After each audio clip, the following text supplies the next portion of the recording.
This video is going to be a look at how the Ravens created a ton of severe conflict for the Lions defense in Week 7, how Todd Monken, I think, is using personnel groups, formations, and run-pass concepts together, meaning there's a balance between the run and the pass concepts, and he's creating conflict by forcing defenses to line up in a particular way. We'll start off by looking at some Gus Edwards film, some zone read plays, and then I'll try to show you a really cool merging of two concepts, I think, a screen concept with a snag smash that the Ravens are using, that Lamar reads very well, typically, number one, and number two, that I think is going to possibly exploit the way teams are covering us, particularly to the boundary. So let's get a look at the first play. This is going to be fourth possession, 11 personnel. What the Ravens have done is they've manipulated the Lions into having the nickel defender on the field, Brian Branch, and then to the boundary where we've got Pat Ricard, the eligible fourth receiver who's lined up near the line of scrimmage. The Lions kind of have no choice but to roll up the strong safety to the boundary and account for that potential threat in terms of him releasing out into the flats. So here is Tracy Walker, and what this does is when we run the outside zone, it ends up being a complete genetic mismatch when Morgan Moses gets up to Tracy Walker, who's a good football player, but he's no match for a right tackle, especially one playing with the force and the speed that Morgan Moses is, and we get a 20-yard gain to the boundary. The combos work like this: Ricard and Moses on Hutchinson, and then Moses works up to Walker. Additionally, Zeitler and Linderbaum are working on the front side D-tackle. When inside linebacker tries to go underneath, you'll see Linderbaum peel off, and everybody is accounted for, and Gus is running downhill untouched at the line of scrimmage, which is a bad proposition for defenses, clearly. Nice job, if you ask me, of Monken forcing the defense to line up in a certain way by the fourth possession, understanding what that is, and then having a play call installed to attack it. It doesn't have to be all pass concepts to do so. All right, let's get to some zone read stuff, and then we'll talk about the fumble on the mesh between Lamar and Justice Hill, and how I still think it's a brilliant play, even though it certainly didn't work out in our favor. Fifth possession, and we've gone 11 personnel, Trey left A, so you've got a tight end and running back on the same side, tightly aligned. And again, what we've done is we've forced the strong safety, Tracy Walker, into the box. And we've created an advantage situation for us in terms of the blocker, in the blocking momentum.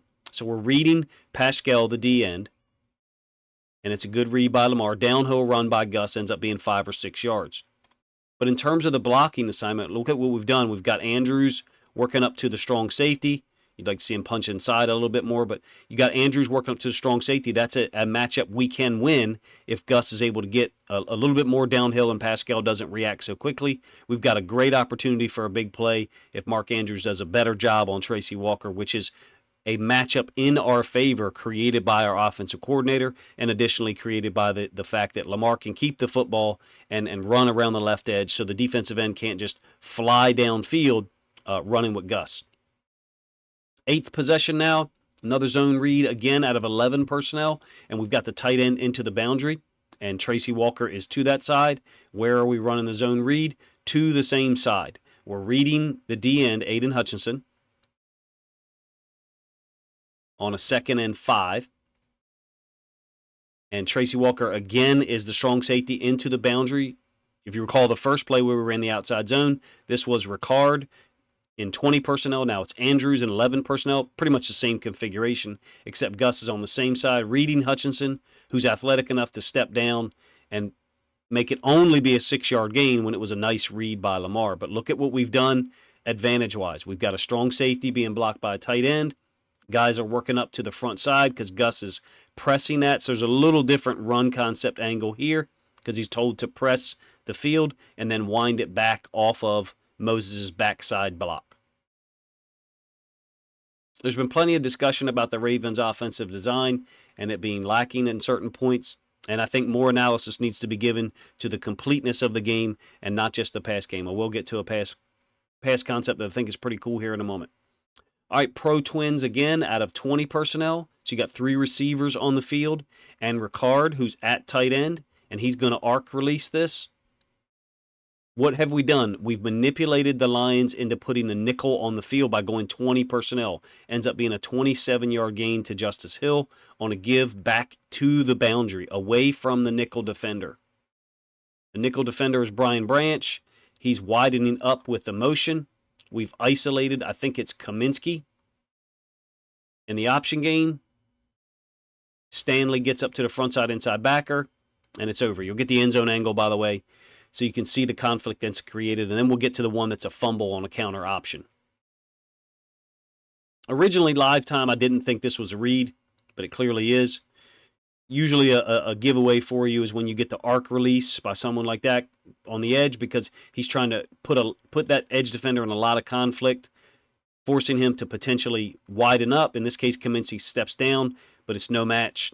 Justice Hill off and running. And again, we get a mismatch in our favor in terms of the blocking assignment. Tyler Linderbaum gets to work up to Tracy Walker. Matchup clearly in our favor. And Justice Hill is able to burst through for 27 yards. Great job, if you ask me, of creating angles, matchup advantages in the run game by forcing the Lions to match a certain personnel group. Now let's go to the counter option. This is a brilliant play call. It's obviously a missed opportunity by the Ravens, but I love the conflict that's created. It's 22 personnel, so you've got two tight ends, Likely and Andrews, and then your fullback, Ricard, who is serving as a tight end again. And on the motion through, we're reading Hutchinson. Clearly should be a keep read. By the way, Hutchinson is stepping down. Lamar and Justice Hill not on the same page. Justice Hill maybe trying to squeeze the ball. I mean, those things happen. Option teams are going to fumble. This is a great job, if you ask me. It's not excusable. You don't want to fumble, but it's a great job of creating, again, angles and leverage. If we're able to keep the football, you've got Andrews for Derek Barnes. Likely is looping out to go get a second defender from the sideline.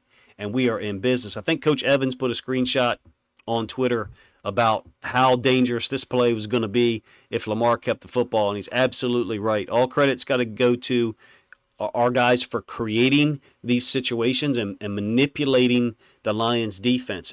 And another reason why I think this is a brilliant play, I'm going to go back to the All-22 here in a moment. If we're able to keep this football, there's no nickel defender on the field. There's no Brian Branch. Why? Because we're in 22 personnel. They're in their base alignment. So Monken is picking and choosing, like he should, what particular plays to run based on the personnel group we're giving and how the Lions and the defense are matching it. We would like to see this ball kept. Big gain for Lamar outside off the edge.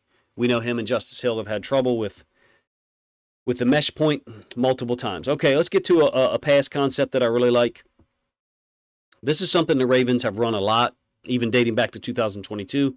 Snag, smash, and in 2023, the beneficiary has generally been Zay Flowers on shorter route concepts, shorter completed passes. So we'll show you to you a couple of times from different games so far in 2023, and then I'll show you how Monken is trying to merge it with a one-man screen.